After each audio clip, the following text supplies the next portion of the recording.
और मेरे वंदरोगाओं, क्या है तुम लोगों के हालचाल। आज ये वंदरोगा फिजिक्स के लिए तीसरा वीडियो है। तो देखो, कल इसमें हम लोगों ने डिस्कस किया था वेलोसिटी, टाइम ग्राफ, एक्सेलरेशन। ठीक है, उससे पहले के वीडियोस में डिस्टेंस, डिस्प्लेसमेंट, इन चीज़ों को डिस्कस किया था। तो बहरहाल आज के इस वीडियो में सबसे पहले बात करेंगे यूनिफॉर्म सर्कुलर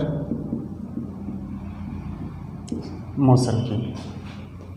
ठीक है, यूनिफॉर्म सर्कुलर मोशन। अब देखो, यूनिफॉर्म सर्कुलर मोशन क्या है। सर्कुलर मोशन का मतलब हुआ कि जब कोई ऑब्जेक्ट किसी एक बिंदु के चारों तरफ इस तरीके से, ठीक है, एक वृत्ताकार रास्ते में घूमेगा तो उसको क्या बोला जाता है, सर्कुलर मोशन बोला जाता है। अब ये ऑब्जेक्ट अगर यूनिफॉर्म स्पीड से घूमेगा, मीन्स कि एक समान चाल से घूमेगा, तो इसको क्या बोला जाएगा, यूनिफॉर्म सर्कुलर मोशन इसको बोला जाएगा। मान लो ये जो वृत्ताकार रास्ता है, ठीक है, इसका जो रेडियस है, इसकी जो त्रिज्या है वो r के बराबर है। तो अब देखो, अब ये जो ऑब्जेक्ट इसके चारों ओर इस तरीके से घूमेगा, इसका जो वेग है यानी इसकी जो वेलोसिटी है, वेलोसिटी कितनी होगी। वेलोसिटी का फॉर्मूला बनता है डिस्टेंस अपॉन टाइम। ठीक है, ये जनरल फार्मूला है। मीन्स कि जब भी आपने वेलोसिटी निकालनी है, आपने डिस्टेंस अपॉन टाइम को ही यूज़ करना है। अब यहाँ पे कोई डिस्टेंस क्या होगी, दूरी कितनी होगी। देखो, जब ये ऑब्जेक्ट यहाँ से घूम के दोबारा इस रास्ते पे आएगा तो ये कितनी दूरी तय करेगा, ये इसकी परिधि के बराबर दूरी तय करेगा, यानी कि सरकमफेरेंस के बराबर दूरी तय करेगा। और एक सर्कल का सरकमफेरेंस कितना होगा, सरकमफेरेंस होता है 2 पाई r के बराबर, अपॉन टाइम हो जाएगा t। तो ये वेलोसिटी का फॉर्मूला बनेगा।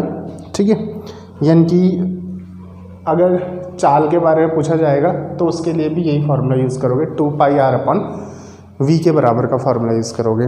ठीक है, तो ये आपने क्या करना है, इस फार्मूले को आप लोगों ने याद रखना है, क्योंकि जो क्वेश्चन बनेंगे इस फार्मूले के हिसाब से आप लोगों के सॉल्व हो जाएंगे।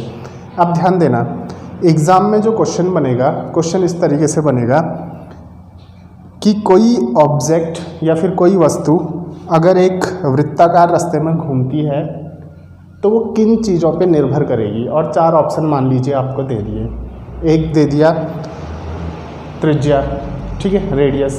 दूसरा दे दिया आप लोगों को डिस्प्लेसमेंट दे दिया, कुछ भी दे दिया, ऐसे 4 ऑप्शन दे दिया, मोमेंटम दे दिया।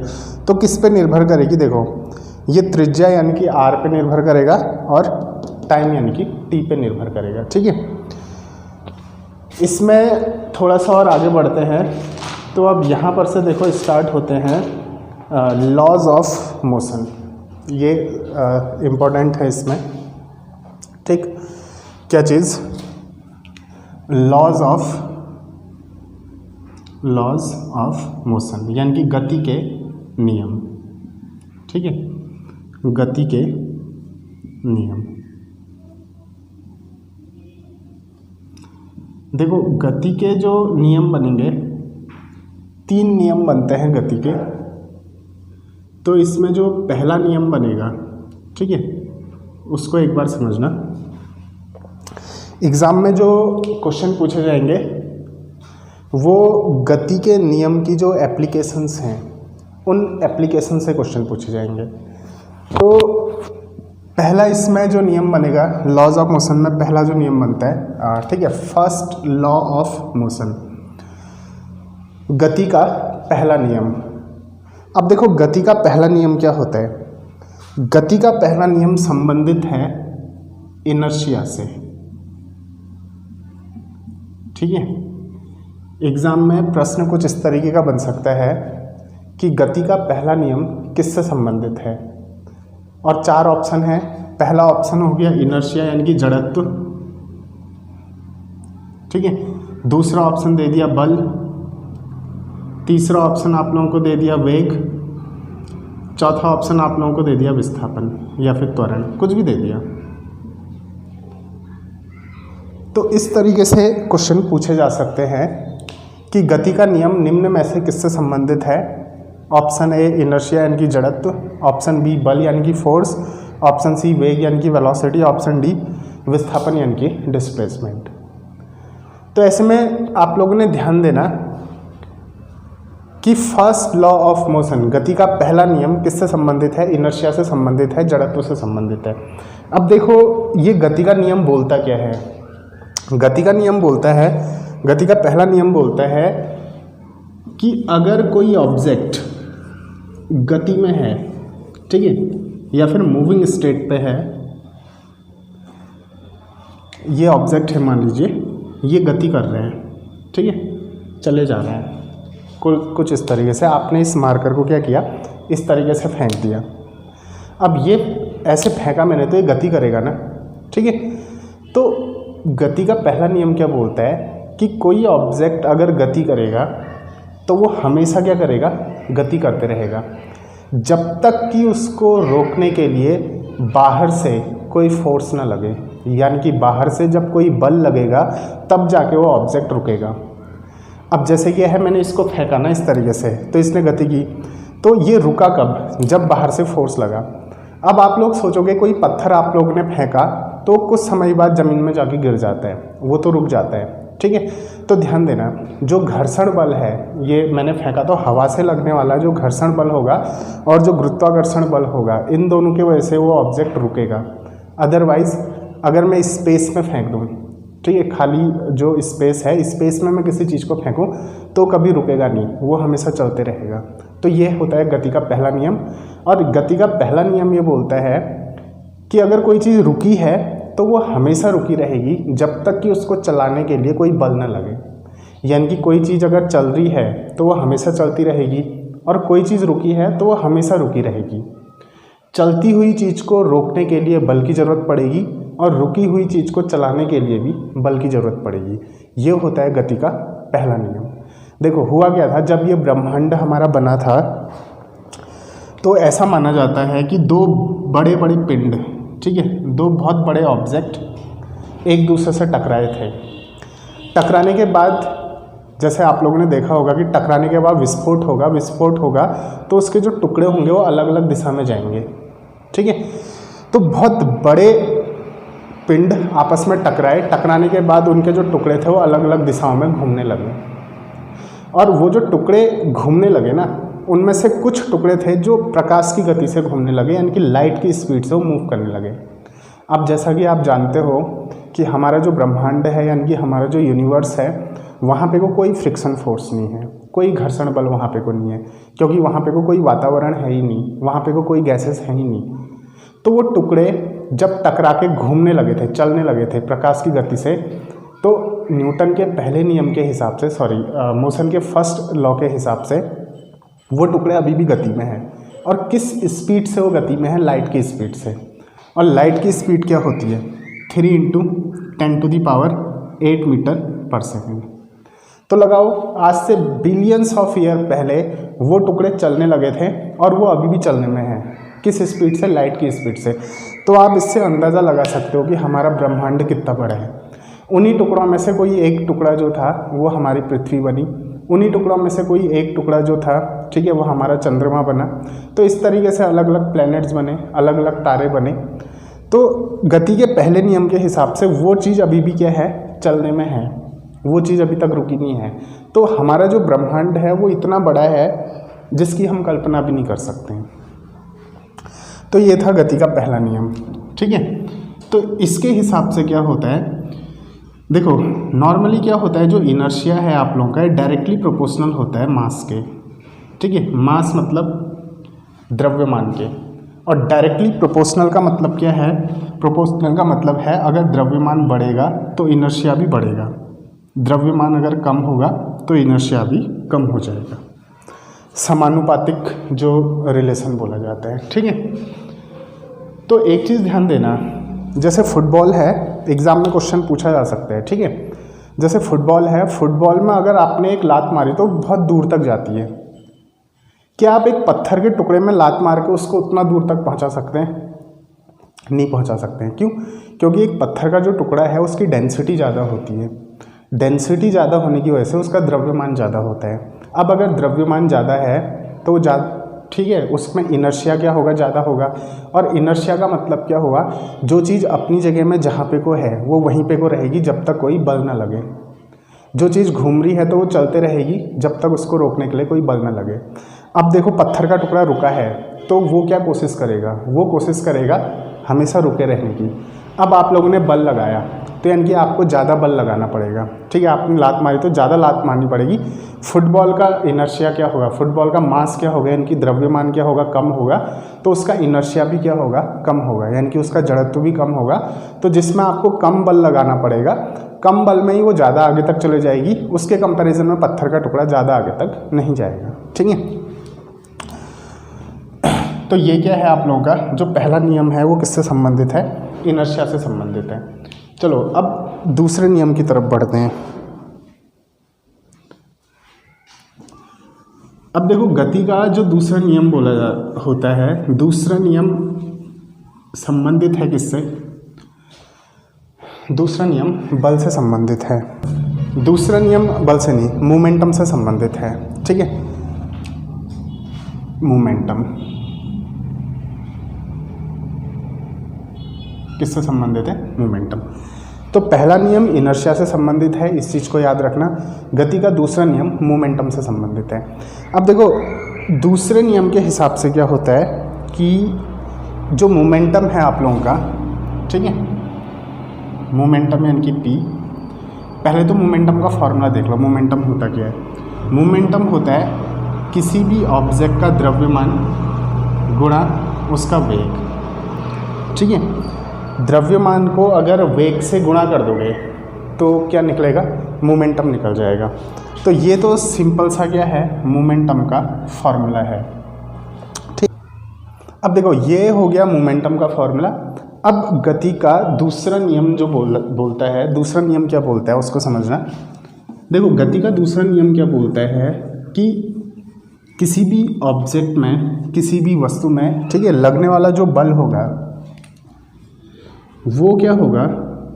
डायरेक्टली प्रोपोर्शनल होगा किसके? मोमेंटम के। ठीक है, सॉरी, डायरेक्टली प्रोपोर्शनल होगा rate of change of momentum. ठीक है, rate of change of momentum. अब इसका मतलब समझो। किसी भी ऑब्जेक्ट में लगने वाला जो बल होगा वो किसके प्रोपोर्शनल होगा? वो डायरेक्टली प्रोपोर्शनल होगा rate of change of momentum.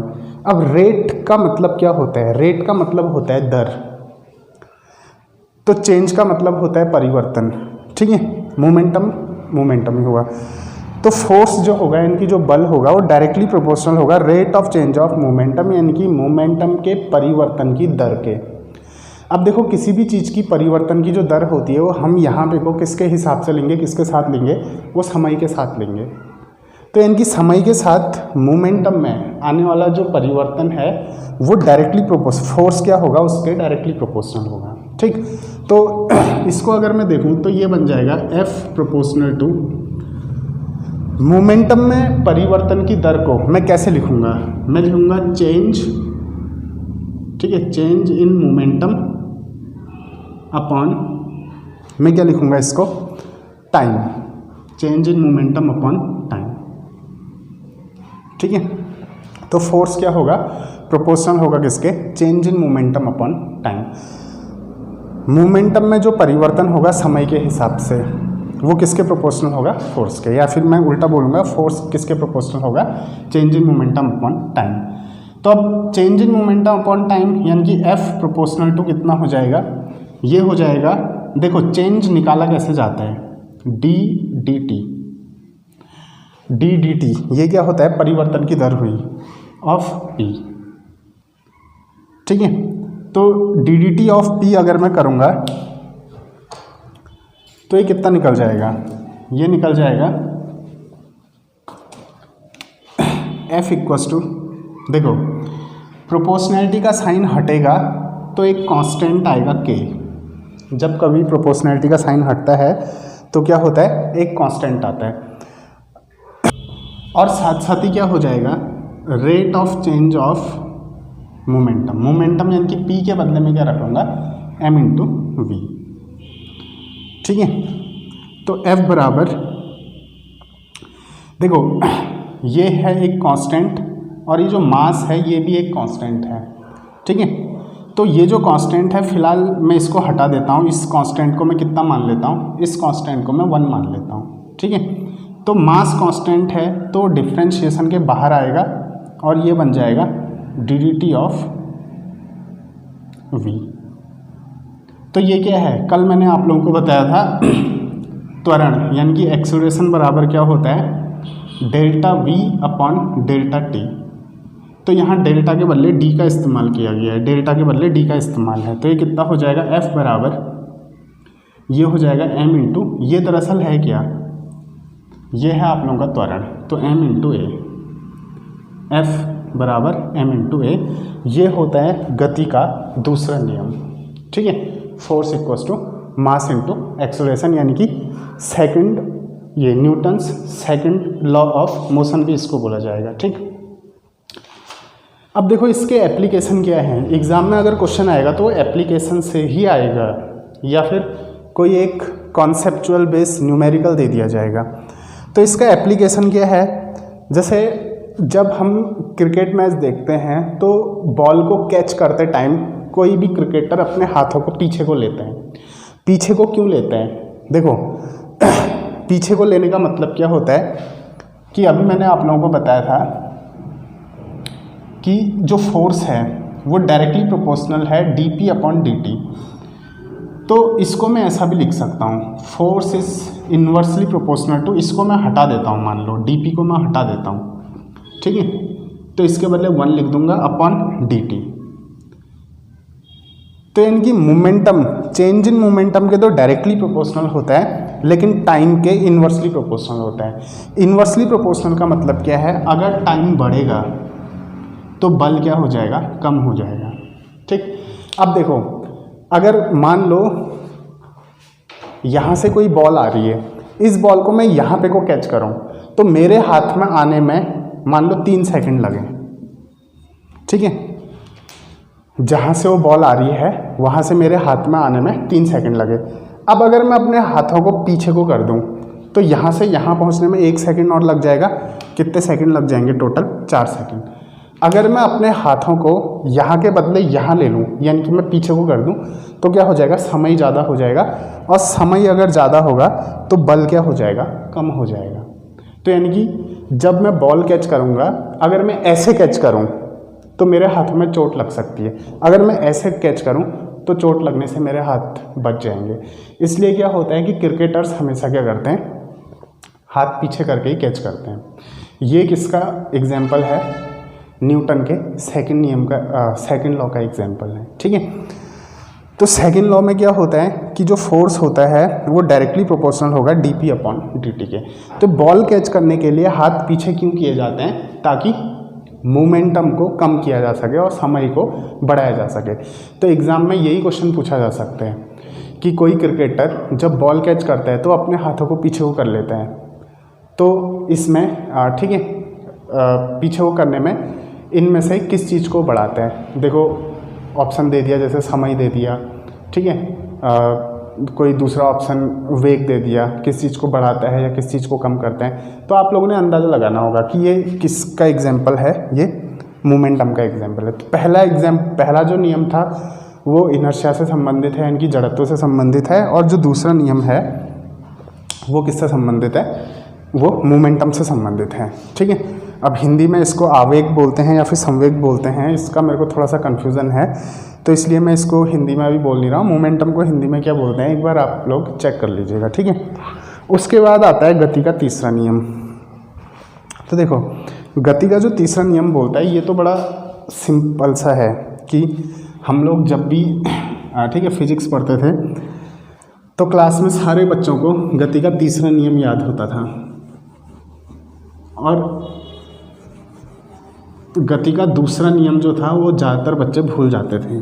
ठीक है, आप लोगों में से भी गति का तीसरा नियम सबको याद होगा, लेकिन हो सकता है कि गति का दूसरा नियम बहुत सारे बच्चे भूल गए हो। तो तीसरा नियम क्या बोलते हैं, हर क्रिया की विपरीत प्रतिक्रिया होती है। Every action has equal and opposite reaction. बोलने का मतलब, ठीक है, आप अगर किसी चीज़ पे बल लगाओगे, जितना बल आप लगाओगे उतना ही बल वो चीज़ भी आप पे लगाने वाली है। यानी कि बल जो है ना हमेशा जोड़ों में पैदा होता है, यानी कि पेयर्स में पैदा होता है। अकेला बल कभी भी पैदा नहीं होता। आप अगर फुटबॉल पे लात मारोगे तो आपके पैर में भी तो लगेगी। अगर मैं इस दीवार पे मारूंगा तो मेरे हाथ पे भी तो लगेगी। ठीक है, इस नियम को अगर आपने ज़्यादा अच्छे से समझना है ना तो क्या करोगे, मार्केट में जाओ और किसी के मुंह पे एक थप्पड़ मार के देखो, तो आपको पता चल जाएगा कि हर क्रिया की क्या होती है, एक विपरीत प्रतिक्रिया होती है। ठीक, every action has equal and opposite reaction. ये बड़ा सिंपल सा नियम है। तो फिलहाल आज के इस वीडियो में हमने डिस्कस किए न्यूटन के तीनों नियम और यूनिफॉर्म सर्कुलर मोशन। तो उम्मीद करता हूँ कि ये तीनों नियम आप लोगों को आ चुके होंगे। मेरे टेलीग्राम चैनल से आप लोग जुड़ जाओ, उसमें मैं आप लोगों को क्वेश्चन सेंड कर रहा हूँ, लेकिन अभी तक फ़िलहाल कोई लोग जुड़े नहीं हैं। ठीक है, इन 10-15 दिनों में बहुत सारी चीज़ें हो सकती हैं। अगर आप लोग अच्छे से जुड़ जाओगे, वीडियो पूरा देखोगे तो काफ़ी सारी चीज़ें आप लोगों को समझने को मिलेगी। और देखो, हो सकता है तो चैनल को सब्सक्राइब ज़रूर कर दो, क्योंकि एक वीडियो बनाने में कम से कम 2 से 3 घंटे का समय लगता है। और जब लोग सब्सक्राइब नहीं करते हैं तो सीधी सी बात है, हमको ये लगता है कि जब लोग देख ही नहीं रहे हैं तो हम वीडियो बनाएं क्यों। ठीक है, तो आप लोग सब्सक्राइब उसको कर दो ताकि हम लोगों को भी एक कॉन्फिडेंस मिलते रहे कि हाँ और ज़्यादा वीडियोस बनाने। तो मिलते हैं अगले वीडियो में। धन्यवाद, नमस्कार।